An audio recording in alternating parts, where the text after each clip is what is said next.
Ya pili, andika. Tengeneza mfumo mzuri wa maombi yako ili Mungu akutoe matesoni. Jifunze kuondoa tabia ya kumnyoshea mtu kidole. Unasema kumnyoshea mtu kidole kivipi? Nitakufundisha vizuri huko mbele. Twendeni kwenye kitabu cha Isaya. Sura ya 58. Mstari wa 6 na wa 10.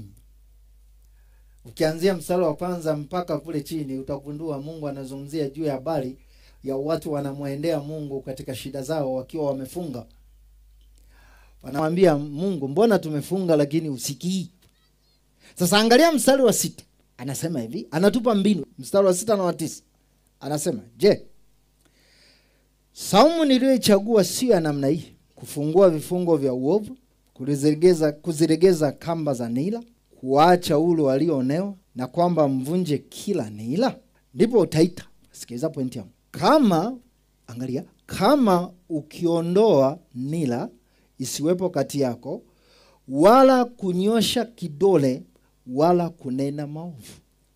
Ili leo hii Mungu asikie hiyo saumu yako uliofunga, uliomba, ulimlilia Mungu, kwenye teso lako ukaenda kwa Mungu ukamlilia Bwana. Bwana, ndoa yangu iko na shida. Watoto wananisumbua. Ninaumwa magonjwa ya ajabu ajabu. Mungu, nitoe kwenye teso, huduma yangu haiendi. Nina teso ambalo limenibana, Bwana. Ni teso linalotokana kabisa na ukoo wangu, ama na familia, ama inawezekana na jamii. Wananitesa. Inawezekana ni kazini, inawezekana kwenye biashara, inawezekana kabisa kwenye shamba lako. Ulipofunga, ulilia, Mungu anakupa sababu. Anasema, unajua sababu ni nini mimi ukilia sisikii? Ni kwa sababu ya tabia ya kuonyeshea watu kidole. Kumbe kitendo cha wewe kuwanyoshea wenzako kidole kinasababisha Mungu asikutoe kwenye mateso yako. Kwa sababu gani? Kwa sababu Mungu anatafuta watu wakiingia kwenye mateso ili wamlilia watoe kwenye mateso. Sasa wale watu wakilia kwa Mungu, Mungu hawasikii. Kwa nini? Kwa sababu kuna kitu kinamzuia.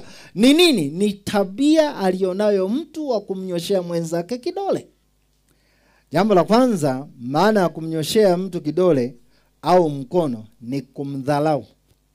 Biblia inatufundisha, inasema amdhalauye mwenzake afanya dhambi. Kumbe kitendo cha kumdhalau mwenzako kinasababisha ukiwa kwenye teso lako Mungu hakutoi. Na hasa sisi tuliookoka na tumeanza kutumika na